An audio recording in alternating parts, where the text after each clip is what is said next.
Información oportuna al instante mientras realiza sus actividades al mediodía.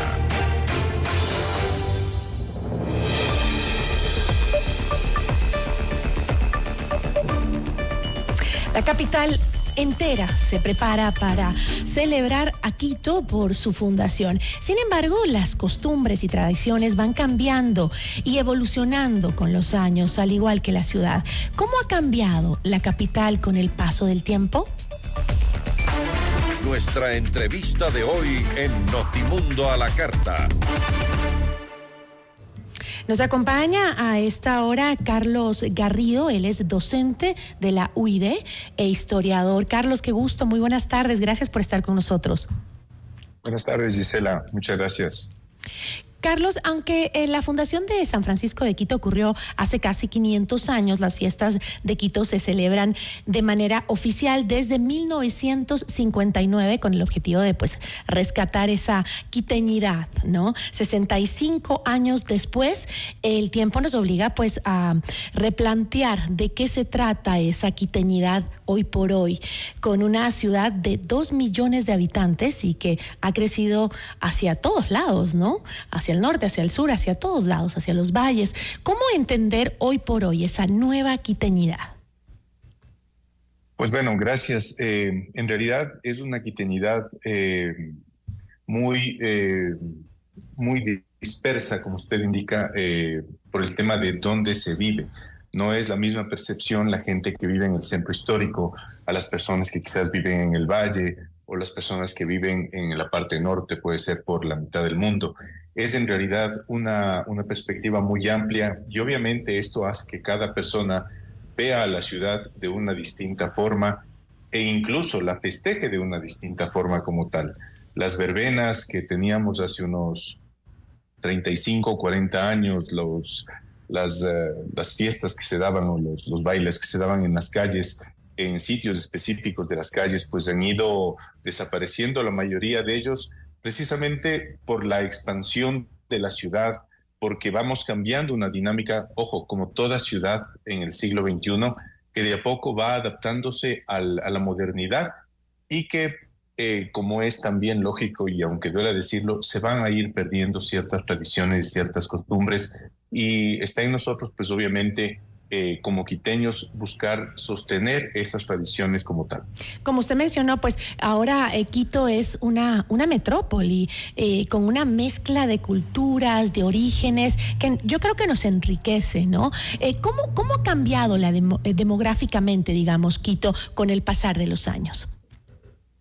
Bueno, básicamente esta explosión de la ciudad, más o menos la tenemos a partir de los años 60 y 70.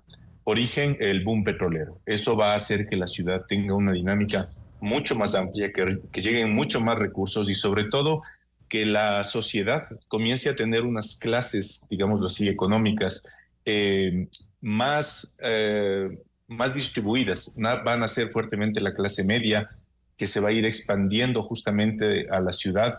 Vamos a tener una migración muy fuerte del campo a partir de los años 80, justamente porque ven el crecimiento de las ciudades y esto va a determinar que la ciudad un momento se expanda a lo largo, pero también va a tener que expandirse a lo ancho. Lastimosamente en el oeste tenemos el Pichincha, que sí fue invadido buena parte, como hemos visto, en sus laderas, y el otro lado fue el este, los valles. Entonces, desde los 70 hemos tenido esta migración muy fuerte y este crecimiento demográfico que a la ciudad pues le ha costado mantener, porque usted ha visto la geografía de la ciudad, es un valle bastante largo que tiene muchas limitaciones geográficas y obviamente el crecimiento de la población ha dificultado muchos elementos como tal.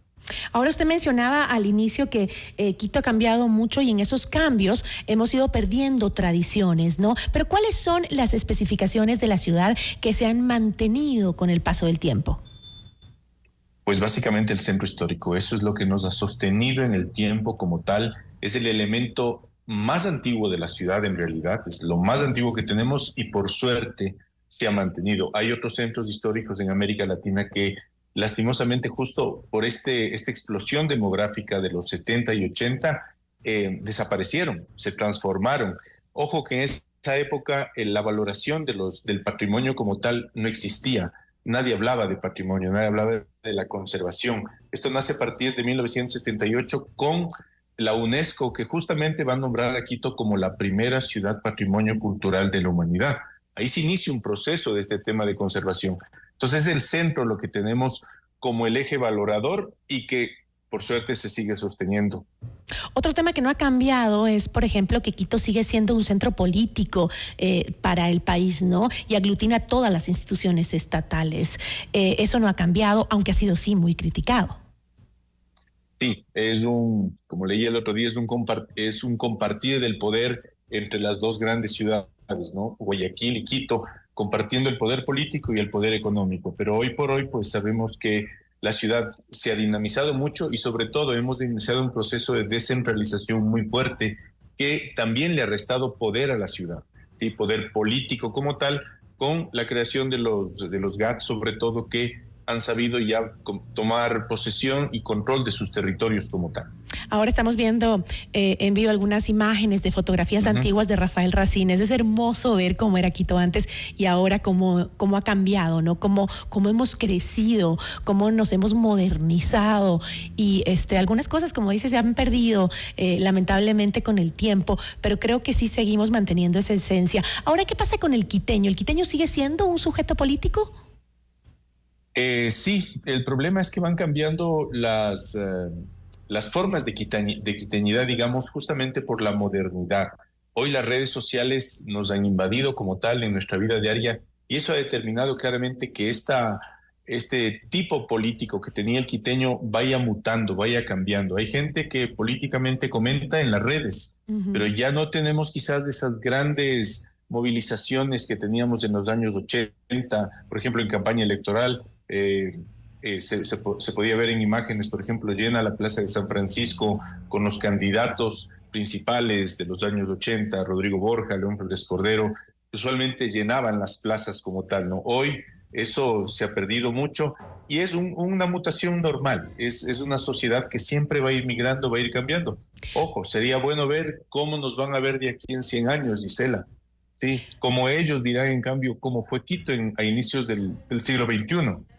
Ahora, siempre se ha dicho que Quito es una ciudad, digamos, ingobernable por la centralización de esos poderes que tiene. Pero el quiteño mantiene la vida política como uno de sus puntales de identidad, es decir, ¿se identifica con esa vida política, por más que haya cambiado? Sí, es un poquito complicado el tema porque, claro, tenemos nuevas generaciones que ven a la política de otra manera. Y ese ver de otra manera la política hace que su reacción política sea distinta. Entonces no vamos a tener, quizás las generaciones anteriores sí tengamos un poco más de participación como lo hacíamos antes, pero las generaciones nuevas tienen un modelo distinto de visión de la política y eso está haciendo que este tema vaya cambiando y estamos viendo un nuevo diseño de política. Hoy el presidente es una persona joven, no estábamos muy acostumbrados a tener presidentes tan jóvenes como el presidente Noboa. Vea la lista, ¿no? El presidente Lasso, el presidente Félix Cordero, el presidente Lenin Moreno, y ya entran en una etapa madura a gobernar el país. Entonces estábamos acostumbrados a otro tipo de política y eso cambia obviamente en la visión del quiteño. Ahora, el tiempo ha cambiado la perspectiva de cómo también celebrarle a Quito y hay tradiciones que se han quedado también en el olvido, como decíamos, pese a que fueron populares e incluso constituyeron en su momento un imán económico para la capital. Por ejemplo, las fiestas con las corridas de toros, los bailes en los barrios y los concursos de la quiteña bonita, entre otros, o no existen en este momento como las corridas de toro o se han transformado, ¿no? De alguna manera para poder persistir en el tiempo. ¿Cuáles son las diferencias principales entre el Quito de 2024 y el de 1959 cuando iniciaron los festejos oficiales por esta ciudad, en donde se tenía una gama de eventos que realmente nos llamaban a unirnos como capital? Pues sí, es una evolución increíble la que tuvo la ciudad. Yo creo que hay tres momentos ahí. El primero, justamente, como usted indicaba, a finales de los 50, cuando arranca este tema del festejo a Quito, que va a darse de una manera tranquila, digámoslo así, no con una explosión gigante. Todavía la gente estaba aprendiendo a festejar a Quito. Y esto va a ser más o menos hasta los años 80, cuando la feria de Quito, la feria taurina de Quito, Jesús del Gran Poder, va a irrumpir con mucha fuerza y va a atraer turistas. Como usted indicaba, va a ser un polo económico que va a atraer mucha gente en diciembre a la ciudad de Quito. Y esto se va a mantener unos 25, 30 años aproximadamente. Las corridas de toros eran transmitidas a España, era un contener junto con México y Bogotá, eran las tres ciudades con quizás las mejores corridas de toros que teníamos en América Latina. Y luego, con la consulta popular que suspendió este tema, pues tuvimos otro cambio como tal, que es el que estamos ahora viviendo en sí, y que es un tipo de fiesta distinto que han mantenido, por ejemplo, las chivas. Eso no teníamos en los años 50. Es un tema ya de finales del boom de las fiestas de Quito en los 80. Y hoy mismo las chivas han evolucionado. Usted recuerde cómo eran antes, ¿no? Eran muy distintas a las chivas que tenemos hoy. Entonces, ojo que esto es normal. Los procesos en la sociedad son normales, los cambios son normales, y es justamente por el cambio de generaciones que se va dando el hecho de que vayan a ir cambiando algunas tradiciones en sí. Ahora, ¿considera que la identidad quiteña es tal vez más fuerte que la ecuatoriana, que la identidad ecuatoriana? Yo creo que van de la mano. Yo creo que sí, creo que van de la mano. No podríamos indicar que es más fuerte o quizás menos. El ser quiteño o el ser guayaquileño siempre va a tener una imagen o una identidad ecuatoriana. Lo que sí ha ido cambiando es identidad. Eso sí, quizás la gente de hace unos 40 o 50 años tiene un modelo de identidad distinto al que manejan las nuevas generaciones. Y justamente es como vamos festejando y cómo esta gente hoy, nuestros jóvenes, van festejando la ciudad de Quito, y cómo lo harán ellos después cuando tengan quizás 50 o 60 años. Van a ver quizás el mismo cambio en sus hijos, que van a tener una forma diferente de festejar a la ciudad. Entonces la identidad creo que se mantiene, pero simplemente va a ir cambiando en la forma de festejar a la ciudad. Ahora, según esta encuesta anual de Quito, ¿cómo vamos? Las principales preocupaciones de los quiteños hoy en día son la seguridad, la movilidad y el empleo. ¿Han cambiado mucho esas preocupaciones desde hace más de 60 años? ¿El cambio ha sido muy drástico o más o menos los quiteños nos hemos preocupado siempre por lo mismo? Creo que el único cambio que podríamos tener marcado es la seguridad. Yo creo que eso sí se cambia. El empleo ha sido siempre un problema para el Ecuador. Hemos tenido una crisis larga en este tema, pero el tema de la seguridad los últimos 10, 15 años se ha marcado mucho, y sí, hoy es un tema principal que usted en los años 60 o 70 no lo tenía el quiteño como tal dentro de sus primeros 2 o 3 opciones.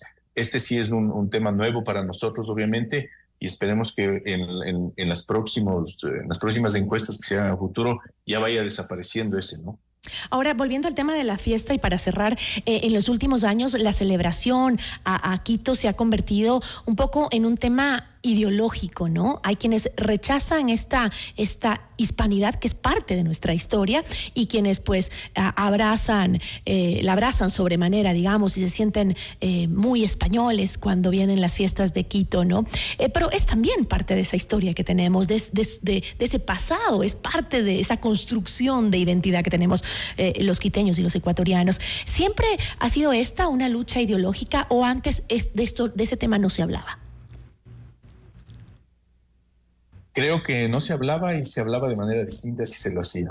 Gisela, nosotros somos una herencia mestiza. Así es. Si usted ve qué es lo que nos une como tal aquí, es el idioma, para comenzar, que es el idioma castellano. Yo pido una representación a los quiteños de sus elementos principales, quizás sea el centro histórico, las iglesias, que son obviamente elementos hispanos.